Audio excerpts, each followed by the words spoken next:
So obviously those in the technology sort of space will understand and sort of relate to that in terms of how it will how it could or might work. I'm just sort of seeing whether there's something I flipped through to my Flipboard account has come up. Yeah, here we go. I've just published a picture here. I think it's this one. I'm trying to find a link to it. Okay, so I've just, for those who are interested, so I use Flipboard because it's a really good way of bookmarking a whole lot of blogs and articles into one place and curating it by topic. So I've put a whole lot of stuff, and I've been running a Flipboard account on agile policy and local government. I tweeted it out earlier at the conference before the session. But in there, you'll find a heap of stuff that's actually been going on particularly around the social space, community engagement, government, the whole GovHack, where there's Code for America. There's a whole lot of entrepreneurial ways of exploring how we might actually change government and redesign it from the ground up. So there's some good information on gov.uk, and there's a network of innovators, and there's a big write-up in that. It's just a recent blog there. I'll just sort of quickly blast through some of the stuff to give you a flavour of what's sort of happening internationally. So there's a lot of articles about from the open source, government and open source, who will build the government as a platform service. What sort of techniques are we going to be able to use to do that? So how do you co-design with citizens in digital democracy at an EU level? There's no shows at Cabinet meetings. So looking at reinventing ways about doing things. So the City of Boston, they're collaborating with startups and acting like startups. And so different ways in which we can actually pick up all of the good things from entrepreneurs and apply that in terms of a methodology to government and prototyping new services. It goes on and on and on. So user-centered design is obviously a really intrinsic element of that, as is open data, as is in transparency. And looking at ways in which we can actually incorporate and learn from each other.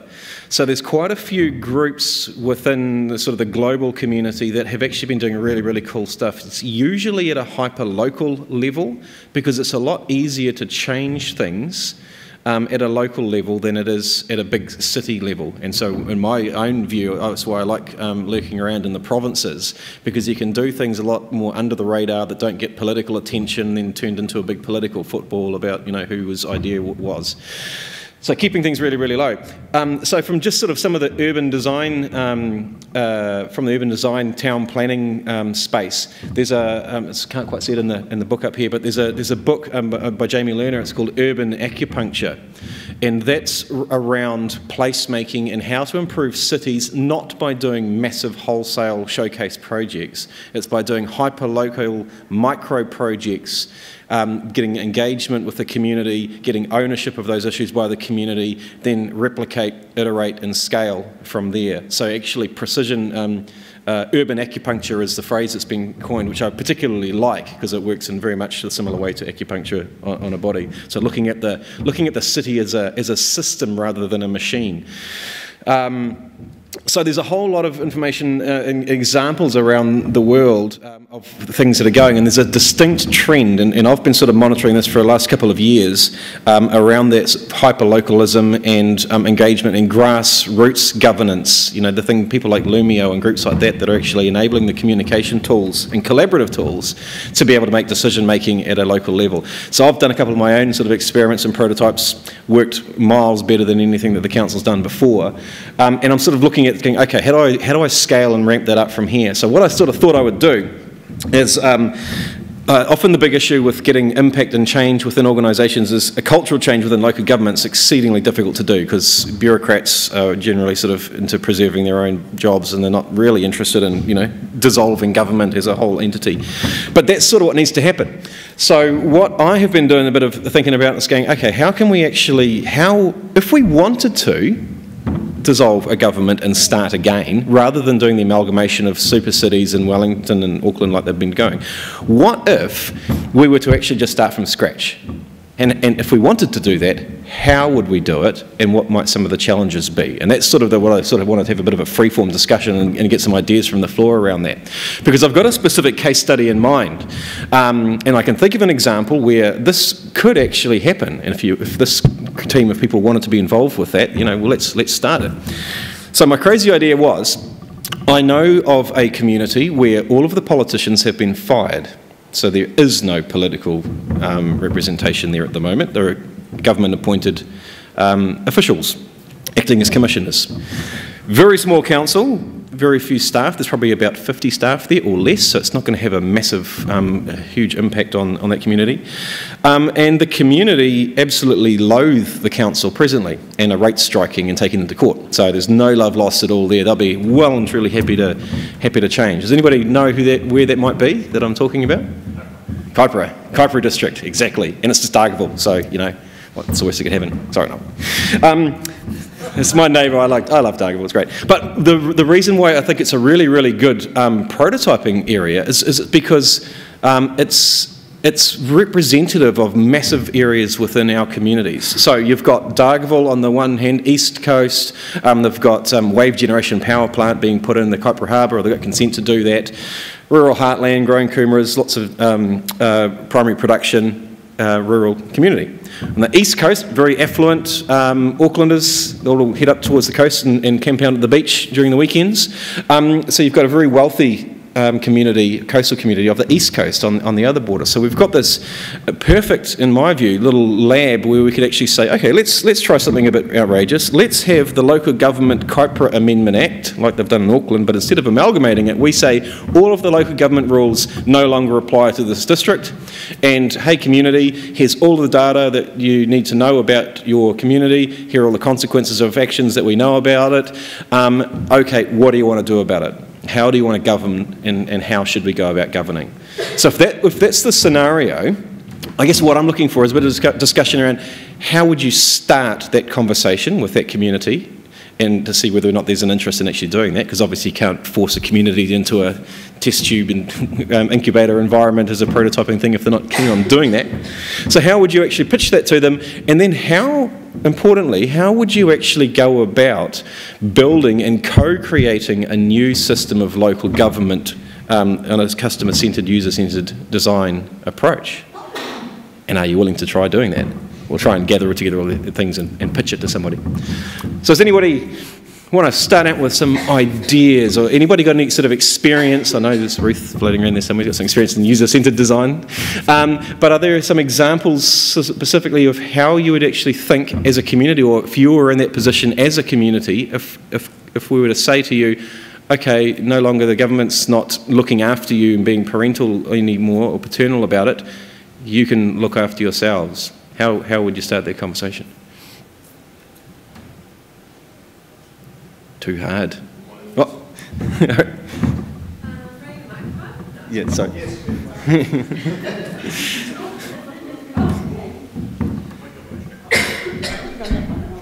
Am I allowed to critique it? Yes, absolutely. Yeah, we're looking for. That's a stupid idea. I'm happy to hear that. Yeah. Okay. So I come from a community in Christchurch called New Brighton, and we've had a lot of issues with council, and so we've been thinking about this as well at a really local level. But we haven't done a lot. Well, we have done quite a lot of things online, and I just don't know if online's the best or only platform. I think that I've seen people dip in. It's not a true representation because there's often no limitations online, so people just chip in their own opinion on something, whereas they don't have to make a decision. And if they do have to make a decision, you have to phrase it in a way that's so simple that it doesn't really figure in the complexity of the issue. So, I mean, I think there'd be some things that you might want to do, yes, no kind of votes online on, but I feel like a lot of it would be better in person. That's just my thinking. Perfect.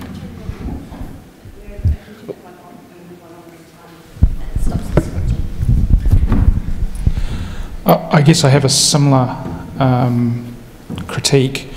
I think there's a role for leadership, and I think, today we seem to be we've focused on decentralisation, and we have a certain distrust of politicians, which is probably valid. Perhaps we need a different kind of leadership, one that focuses rather on, instead of focusing on policy, focuses on a certain amount of integrity and process. So a leadership which says, yes, we want to engage with the public, but isn't completely values free. In other words, they still need a certain amount of value, you know, a set of values which people can align themselves with. Otherwise, what you do is you have a whole lot of different interests and different people, and it doesn't really coalesce. And I think political parties and politics basically is a way of coalescing the different views into something that's more manageable. And you'd kind of, it's the way we know, and I don't know necessarily a good way of, perhaps what we need is a way of coalescing all these different disparate points of view into a way where we can actually create some policy around it. There's both really, really good points, and certainly, I mean, my experience with community engagement is that, yes, physical in-person and the projects that I've been involved with participatory planning and regulation was we actually moved the council's whole planning team and camped in the library for a week within the community itself. So yes, 100%, that's ultimately what you have to do. And the other thing I think is the whole transparency issue, like you say, feeding back. And the interesting exercise I've had is usually what happens is in the most local government processes is you ask for submissions, the noisy people make noise, and everyone who doesn't be bothered or hasn't got time sort of stays quiet on it. And you don't necessarily, the comments that get exposed through the media or through the public process are actually quite often, you know, really, really discrete views, and the whole sort of silent majority issue starts coming up, which I 100% agree. So I wonder whether, I mean, one of the, I guess one of the ideas that's been floating around in Europe in a local government setting is when the new king of the Netherlands did his coronation, he did a king's speech and was to say that he was wanting to explore a participatory society. So in other words, basically the announcement to the community was, we can no longer afford the welfare system that we currently have, and it's not sustainable just with the way our demographics are going. So from now on, we're not going to. You'll have to look after your own grandparents, you know. And so what that triggered in the whole of the sort of the European sort of local government space was, okay, are there any good examples of where those sort of social support services have actually been sort of divested from sort of central government to local government, or from local government to actual communities? And so that sort of debate's sort of been happening as well. But Ruth, you had some. Oh, yes. Hi everyone, I'm Ruth, for those of you who haven't met me. What I would do if this was my project is three things. I'd start off with firstly mapping what the government does, because it exists presumably for a reason, so you need to understand the function. If you're going to remove it, what else are you removing? And map that as broadly and deeply as you can. Then I'd ask the community what is excellent about this particular community and what is it that we do really well, because there will be something, even in the most dysfunctional of communities, there's always excellence, and build the new system based on what we do really well. And then I would ask people what they can do to help, to recruit people into it, because I think people are often happy to throw rocks at the current system, but if you're going to do that, then bring them along and help us build the new system with them. Mm.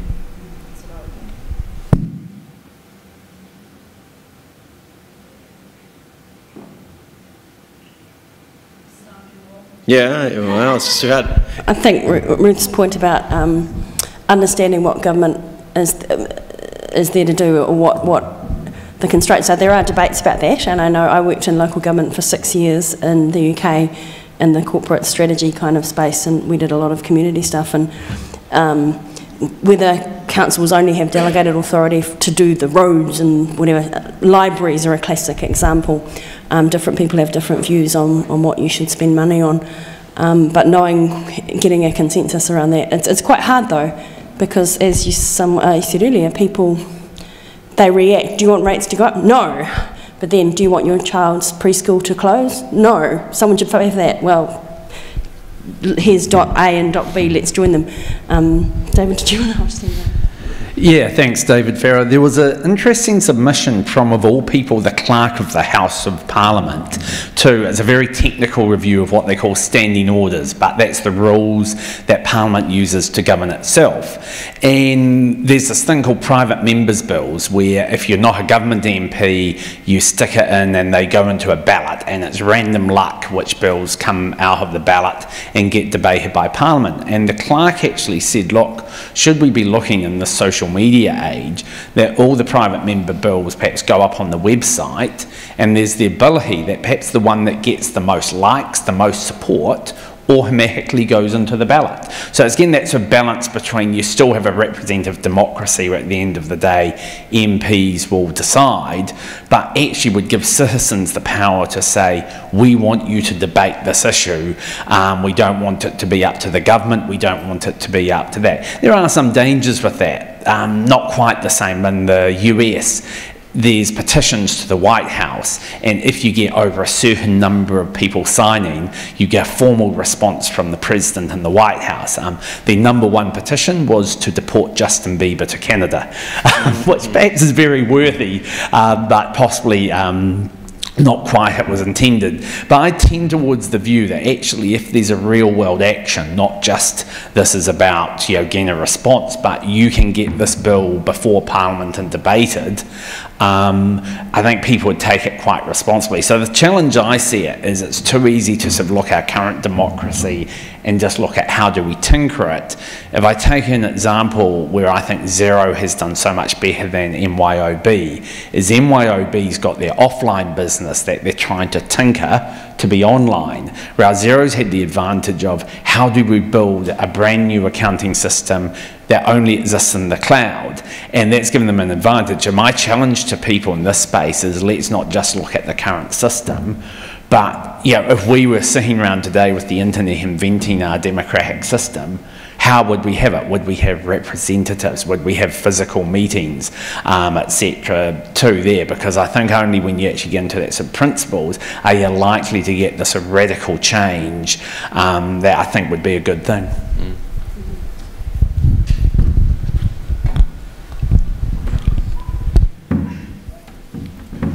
I think just what one of the things that David was just touching on speaks to something that one of my kind of concerns with a project like this is that potentially if you devolve a lot of what government does in an online space, you open yourself up to the tyranny of the majority across the board for a whole lot of minor decisions.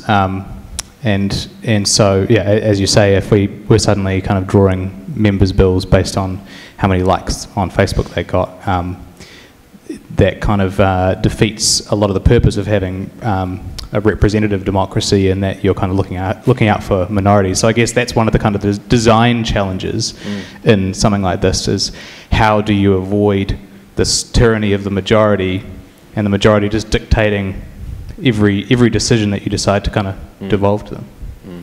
Can I just respond on that? It's just a great example. In the UK, they did similar to what talked about in New Zealand, where they said the most popular bill would be a backbench MP agreed to stick it into Parliament, whichever one got the most votes. They were a quite left-wing Liberal Labour MP. The bill that got overwhelmingly the most votes was the right for householders to shoot burglars dead. Well, it possibly wasn't quite what they had in mind. So I think it fits into your tyranny of the majority. I don't think it's a reason not to have ways for people to be able to say we want this, but to also make sure perhaps we have a Bill of Rights, a judicial system which can provide some check to that tyranny. But yes, it is an actual problem that happened. Are you saying you think government in Dargaville can do better than comments on YouTube? I sort of am a bit sceptical, because I think it's a great idea, but I think we have to deal with the fact that we have this massive inertia of government, and more than just what if we could start fresh? First of all, we'd have to kill all the zombies. Yes. But like, how do we actually change this beast of government that we have? What's the transition process to take it from the actual reality of where it is now to where it could be? On a total change of tack, one of the things that interests me about this is the whole democratic API, and like, how can we look at pieces of government both nationally and locally and say, are there pieces that, where's the duplication? What should be centralised more? Do we need to have payment gateways at all of the local councils and the national government? Where are things that can be duplicated? Where are things that are better done? Like, can we just say, hey, this piece of government, we can just like define that, this is what goes into it, this is what comes out of it, And can someone in the commercial sector do that piece better? What are those pieces? What happens when you start privatising those pieces? What are those implications? Often the private sector does do things better, but... Oh, sorry. I'm done. For now. Yeah, don't let me cut someone else off. I'll talk all day if you let me, so... Don't let me. Do I need to turn this off? Sorry about this. I'm actually interested in the... Sorry.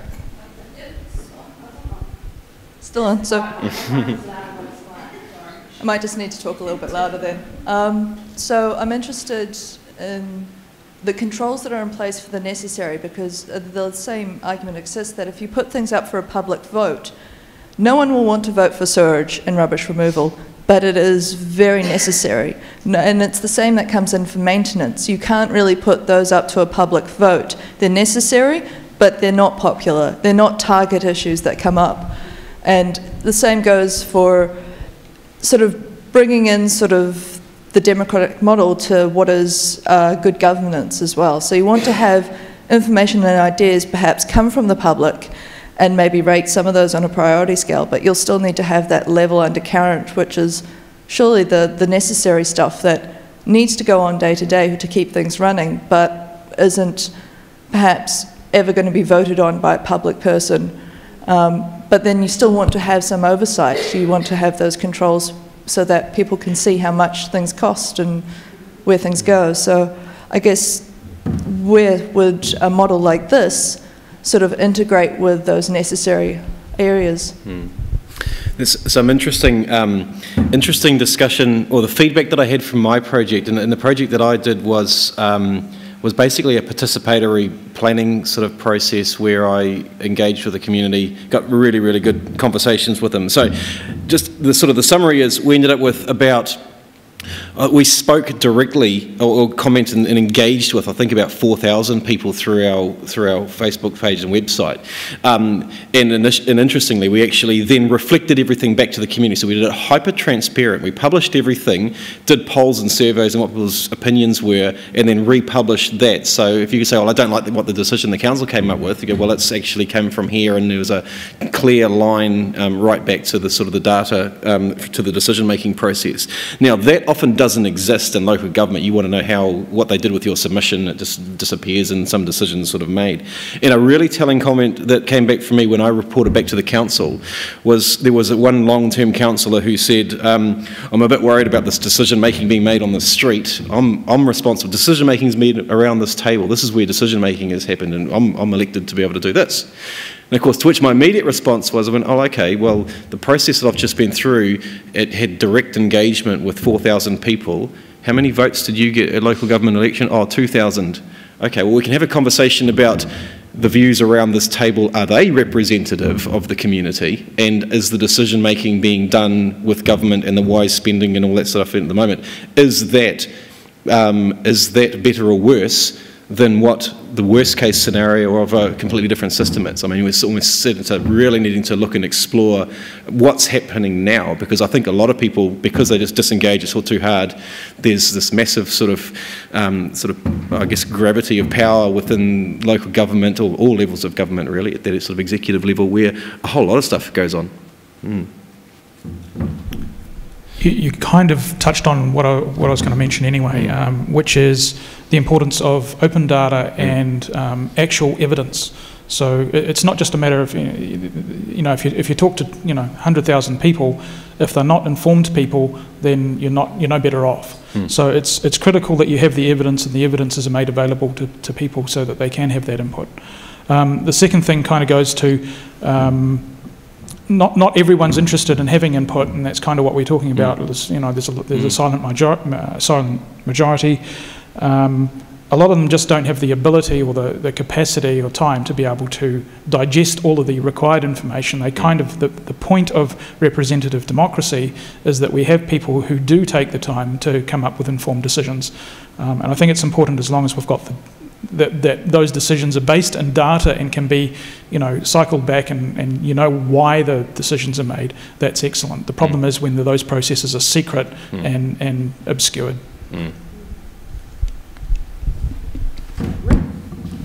I want to pick up on that open data point actually, and the theme of this whole session, and ask if we're not already making, by government being so inert, it's not already being surpassed by corporations who, particularly in the internet space, you could argue with things like data sovereignty being an issue that they're already operating outside sovereign borders and laws anyway. And if we look to history, if you told someone who lived in the feudal system that one day we'd live in a democracy, they would laugh at you. So I think people who make the point that we may one day live in a world ruled by corporations might take the view that that's not that silly. So is government being surpassed anyway? And are we all just kind of trying to revive a dead horse?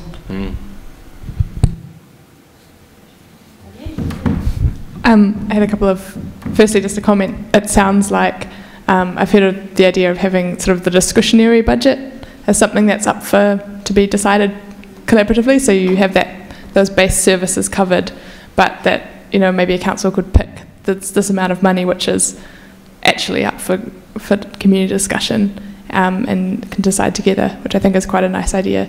But also I think it's important that when you have that, when you get people involved, that it's not just here's what I think, make the decision, but that you have that conversation. So there's a period where people are sharing what they think, then there's a period where it's understood, and some analysis can go back and presenting that back to people in a way that they can see the data visualised or understand the main points. And so it's government doing the work to interpret and analyse and then communicate back in a way that makes it easy, and then you make the decision after that. So it can't just be ask people what they think and then make a decision, but it has to be a bit of a back and forward and listening as well. Yeah, just to pick up on that I think, and going back to that tyranny of the majority stuff, I mean, I don't necessarily think it's all about voting by Facebook, but the key thing is there's this huge gulf between decision making and the submission process, and the number of people who get involved in that is very, very small. So there's this huge vacuum of knowledge, and then a whole lot of pissed off people because the decision gets made. And you know, so if the councillors were able to actually see what people actually were talking about on the street, I mean, I think they'd actually think about how this is going to play at the ballot box. And so almost by default it's, or by second degree, it is actually voting by Facebook. But you know, we employ these people to represent us. I actually don't think they know what we actually think.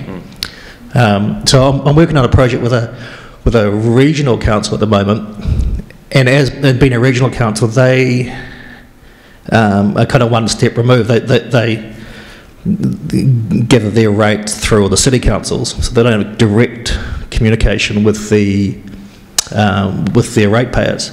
So they spend truckloads of money not communicating with people through the newspaper and, you know, flyers and letterboxes and stuff. So what we're working up is as an example, they are engaged in wallaby control, right? So they need to talk to hunters about wallabies and not being in certain places when poison gets laid and so on.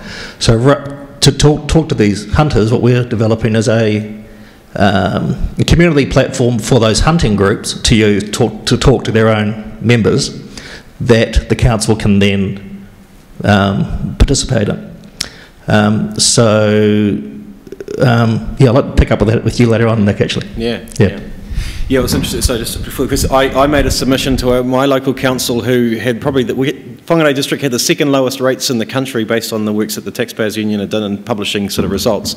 And I was sort of concerned that it's because all of the service has been run into the ground for the last, you know, couple of sort of election cycles, and they're just, you know, I happen to know from working inside the council that all of the asset managers said we're not even covering the cost of depreciation, let alone growth. It's just, you're in a downward spiral. So I'd known that, but then of course politically nobody wanted to put rates up and the government hassling councils. I put this submission in saying, well, I think you had a different funding model as well, and so why don't you do something like this, which is a US based site, Citizenvest. It's crowdsourcing for civic projects. So basically you have fixed rate for all of those non-sexy sort of things like sewage and stuff that you have to provide, but if you actually want the glossy sense of place, nice to have stuff, you can crowdsource it sort of separately. So a voluntary rates scheme for those communities that are organised enough to be able to do it. So a sort of a hybrid model is what I suggested in my submission. I think the council wants to build one, so if anyone wants to build one of those sites in New Zealand, it's cool. Yeah, I just had a comment around, the first thing I thought as you were talking was you've actually got the perfect model for the next New Zealand political party that could actually take that through, and then once you actually sort of challenge it and move on from the initial response, you do start to think that actually politics is the art of compromise, and there's always a compromise for every decision as it's made all the way through. And that is one of the biggest challenges that you'd face in something like this, is actually not only the silent majority, it's the silent majority who actually wouldn't be getting a voice, and that really loud minority that could overrule in such a situation. So thinking about that and moving on, there's a reason that the political parties haven't gone down this path. Now, there's got to be a middle ground, and I think that's potentially put out the worst, or put out the most complicated, or sorry, simplest, most extreme one, and come back from there. And yeah, I think there is a place for it, and definitely engagement is something that any political party or any political person strives for. It's a matter of the fact that it very rarely gives all the other experience, it takes into account all the other objectives. It can really very quickly become a minority platform. I realise that I'm not necessarily part of this conversation. Come and stand in front. Give the cameraman a microphone. Yeah. No, fair enough. This kind of thing about social media came up in the last session that we had in this room as well, and it's a little bit to what you were saying about voting by Facebook. And I've noticed that it seems like some stuff that I share on Facebook goes out to a lot of my friends, and some more political stuff that I share on Facebook goes out to very few people. And so I think that the mediation of social media companies in the distribution of ideas is a really important thing that often gets left out of these conversations. And so I think if you're voting via Facebook on what bills should be put up for Parliament, then you possibly need a different mechanism. And I think that's something that just needs to be considered. Thank you. Sure, Great point. I wanted to respond to the... I worked for, as I say, 6 years and was at council meetings once or twice a week for all of that. I think councils, it's very easy to... Is the other mic on? Can someone switch the other mic off? Whoever's holding it? Oh, it's off? For some reason I'll move away. It's very easy to lump everything in together, but I think it comes back to what Jordan said. There are structures which provide incentives for behaviour. Jordan talked about the importance of people. And I think councils, if you actually look at what local government, how it's designed, if you look at it, people elect people they trust to outsource the decision making, because I might not want to go into detail about what's the best sewage system or whatever. It's a lot of stuff I don't want to know. I just want to trust this person to make that decision on my behalf. And I think not every council is distant and removed. I've lived in small communities where councils work effectively, and you see your local representative at the supermarket, at the pub, on the sports fields. And so you can actually, there are people who are very engaged informally in small communities, and they are the ones who get that done. But it can also fail. And sometimes that failure is actually due to particular interpersonal dynamics, or it can be there's an external shock like an earthquake. Any council would struggle to perform at its best in an earthquake, and you can start blaming the people in the structure rather than the pressures put on it. It might work fine for everyday stresses, but not once things get more strenuous than that. So I think it's interesting to look at the bright spots. Where do councils work well and why? Is it because they're brilliant, or sometimes because they're lucky and their system hasn't been put under strain? And I agree completely with that. What's not sexy, and you see it in government departments spending us all time, is what happens when everyone heard of sweated assets? It sounds ick, doesn't it? But I've learnt what that means. What that means is if I spend 3,000 on a computer, I should be putting aside 1,000 in each of the next 3 years to replace that computer in 3 years' time, and depreciation, and probably what's happening is nothing's been paid and I'm using it for 5 years, and that that kind of good stewardship is not good for headlines or for Facebook polls. So just to share a little anecdote that I had from my early career. It was probably about 10 years ago, to be fair. One of the elected members of a council, which I won't name, admitted to me that his trick for getting through council meetings and look like he's doing his job is to, when he gets in the council agenda, he opens it at 3 random pages and highlights a random sentence. So when the council meeting comes up and they're talking this topic, he can go, oh, on page 3, on appendix 3, you've said this, is that correct? So that it looks like he's read it. So there's a lot of these sort of local government officials, and it may well be the calibre and quality of our elected members that we are trusting all of our decision making for just aren't up to the task, and you know that's a bit more of an issue. Hello. Yeah, I in terms of the beast that you were, this is really loud actually, I probably. In terms of the beast, the big central democratic government that we're talking about first and foremost, I've always been a fan of the idea of sort of floating representation that becomes possible. You know, the sort of situation where in a collective discussion environment, if I find a particular person who, you know, speaks on the economy in a way that I find really, really appealing, I can kind of swipe and that person will represent me until I decide at another point that another person should. That's cool. And you can live stream the results as people are walking around, augmented reality, and you go, wow, his popularity is on the decline. The point is, I guess, that it doesn't completely, but at least partially goes some way towards mitigating the tyranny of the majority that we were talking about before also. Not everybody can participate on everything all the time, we know that. And we can't really expect that to happen, at least not overnight. So some kind of floating representation might be useful to consider. I wonder if anybody else here has heard of a piece of software called Better Means? Has anybody ever heard of that? Well, it died out a couple of years ago, unfortunately. Has been relegated to GitHub, but it's completely open source and free to download. And what it was a open source democratic organizational management platform. So it consisted of elements of things like Lumio, where you've got collective decision making, but it was also create businesses, create organizations, create protests, create research projects and things like that, and suggest tasks, and people can vote on the sort of financial value of individual tasks, and you know, all of these results were worked out, and if anybody chose to come along and thought, yeah, I can do that, then they could do that and submit their work, and then the active members of that particular community, so very similar to this as well in that sense, crowdsourcing all the funding. I should mention that I've spent the last 6 years actually in Egypt doing democratic development work, and what we found, the beast being very difficult to slay, obviously, that approaching the next generation of democracy from a top-down, exclusively a top-down, in a top-down way is not necessarily the most effective, especially when you're dealing with a real beast like that.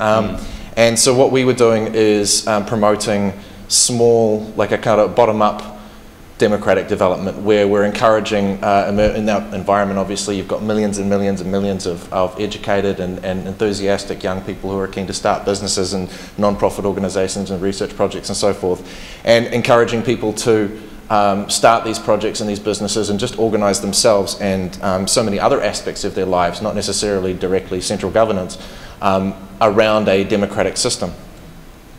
So I think that whatever we do has to be multi-pronged like that. We have to be looking at ways of integrating democracy, not just slaying the beast and replacing it with central government 3.0, but actually making democracy much more of a way of life in every other aspect as well. Yeah, that's.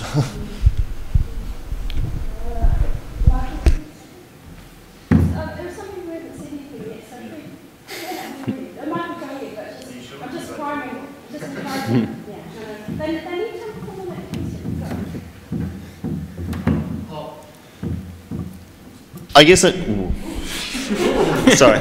I guess I just wanted to touch on the whole, is government a dead horse? Like, I think one of the scary things I see is there is this risk that corporations, and this is going to be a bit of a rant, but corporations are getting more and more influence because they're more agile. They're able to run around this beast and just overtake it, and where government's still sort of struggling to take voting online.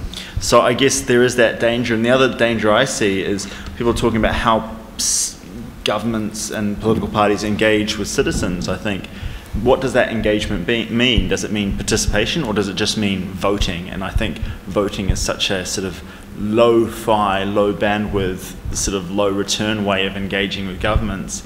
And I think political parties are applying the same sort of marketing, big data to own that space. And it doesn't really become about participation, it just becomes about buying that vote. And I think that's the competition. That's why we need to do something. I mean, we can no longer just sit back and let government be this big inefficient beast, because that's the alternative. The alternative is corporations doing more and more, and political parties changing engagement just to a process of buying our votes.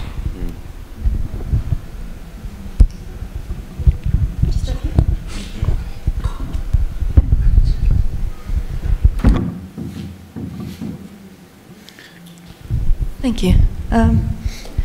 There's another question I was just curious about, and it was whether or not there is a sensible spec for that engagement process and the questions which are proposed. And knowing, for instance, as an example, the previous SHAPE Auckland survey that went out, many suburbs didn't get the postal form at all.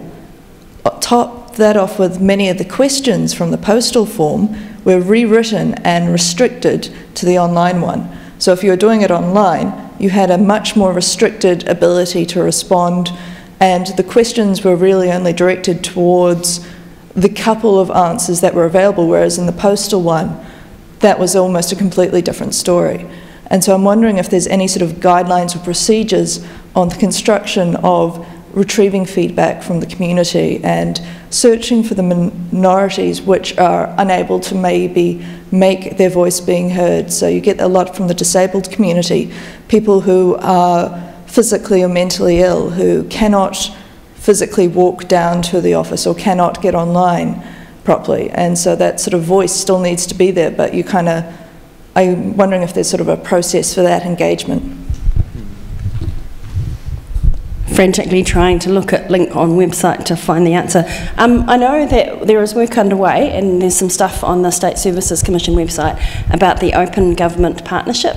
I don't know if there's guidance in there. Certainly there's accessibility guidance for online stuff, but that's different to engagement.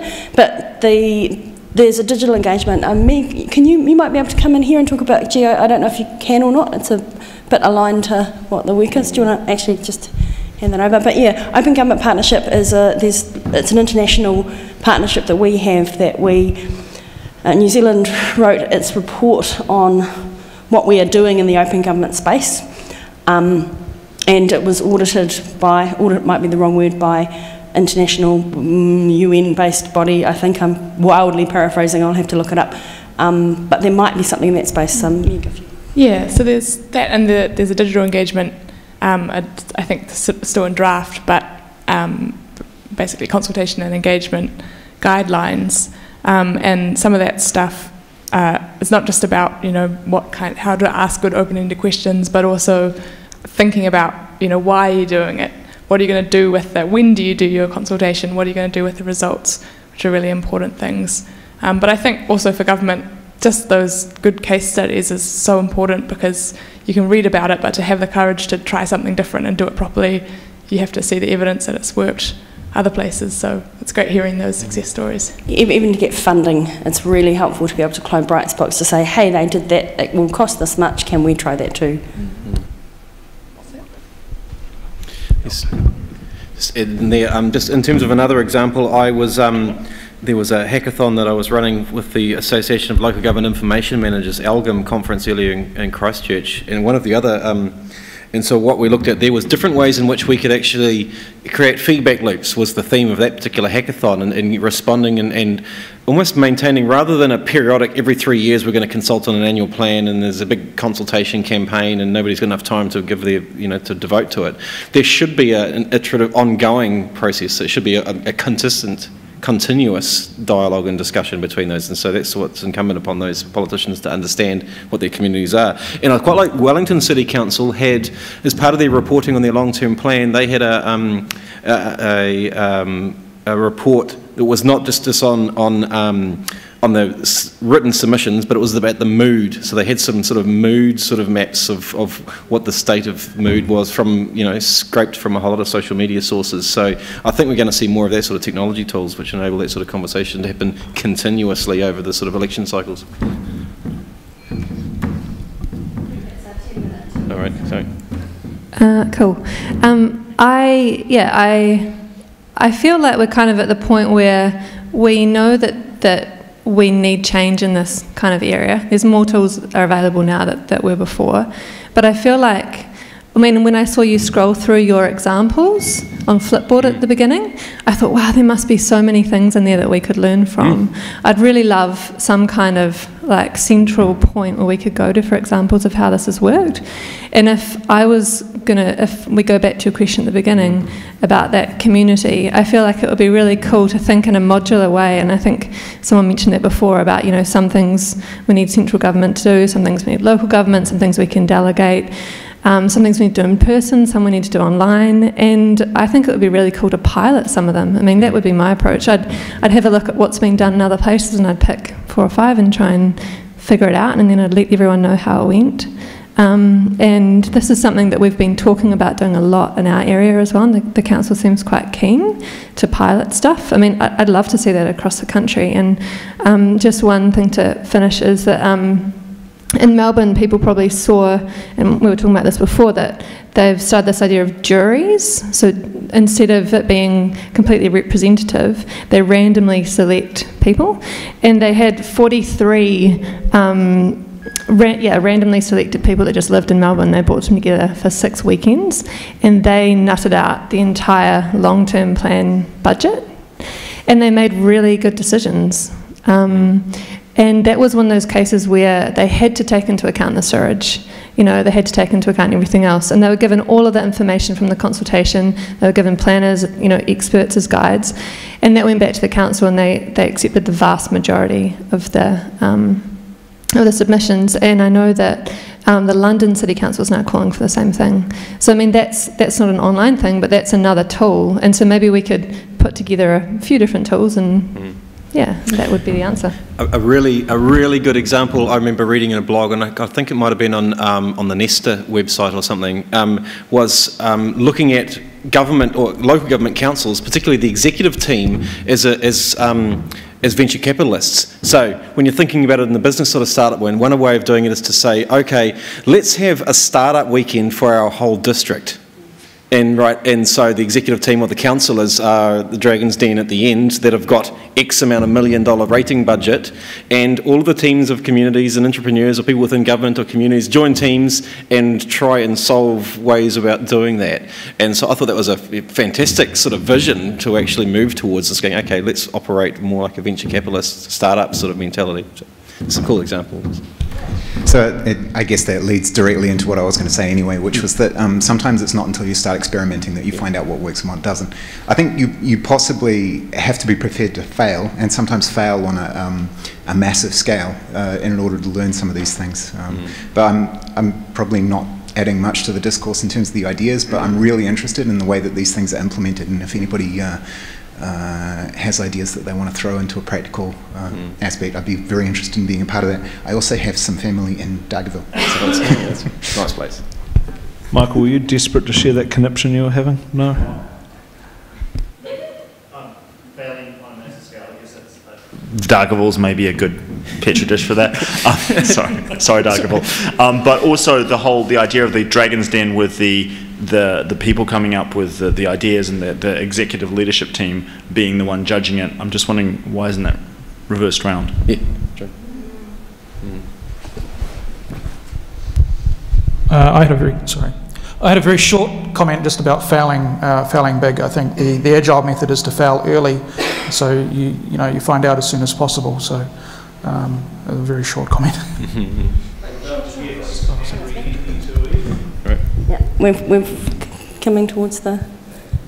I just mentioned that Dragon's Den thing yesterday night down in Wellington. The Result 9 business incubator. There have been teams who have been sitting in the Biz Dojo. Developing some apps and various things for making it easy for people to do business with the government. They did their Dragon's Den presentation last night, so that has been tried there if you're wanting to look for an example. I don't know what happened. I couldn't be there. They've recorded it. I asked them last night. They've recorded it. They're going to be, I think, at NBI website. They're going to be publishing the pictures, so they'll be interesting. But otherwise... Retweet. Yeah. Yeah, closing. Yeah. I just want to say quickly that the Open Government Partnership is an umbrella thing that I think this work could be plugged into, and I think already to some extent is. There's a consultation on initial action plan coming up end of July. If anyone's interested in knowing what the government's doing so far, so look out for that Open Government Partnership self-assessment report. Consultation coming up in July, but I think in January they're really keen to get a more involved, less submission form, more communities engaging and discussing stuff. So it would be great if we all plug into that. And if you follow .govt.nz on Twitter, will you get a retweet of that? Do you think, Meg, or yes. Or the open, which is the best Twitter handle to follow? We'll chuck it into the collaborative notes document, the Open Government Partnership links. Yeah, I'll do the same for that. So just to wrap up, so that's just a Flipboard thing. I tweeted around, but I'll put a link to that because what I do is, this is a space that I'm really interested in, so I'm always sharing like funky examples from around the world that we can lean on. So I'll chuck that in there. Otherwise, last words, man, from the man who's make a difference in Egypt. I just wanted to say that if anybody is interested in an experiment of sorts, then I'd really like to get your contact details, because myself and some others have tried integrating a democratic management platform for establishing co-ops into a mind map of sorts, something like this that includes crowdsourcing and the ability to micro-contract and all sorts of other things for the purposes of developing an expanding mass of affiliated co-ops. That I guess my point from earlier was that I think that part of it is central and top-down, but I also think part of the process involves making government irrelevant. We pave over the old thing. We don't necessarily have to destroy it. So I think, that's if anybody wants to, please come grab it. All right. So, Daniel, Pat, would you mind putting a call for people to contact you into the collaborative notes document? So cool. That way people who are looking at this later can find you again. All right. Thank you. Yeah, wrap it up. Wrap it up. Thank you, everybody. It'll give us some ideas. Yeah.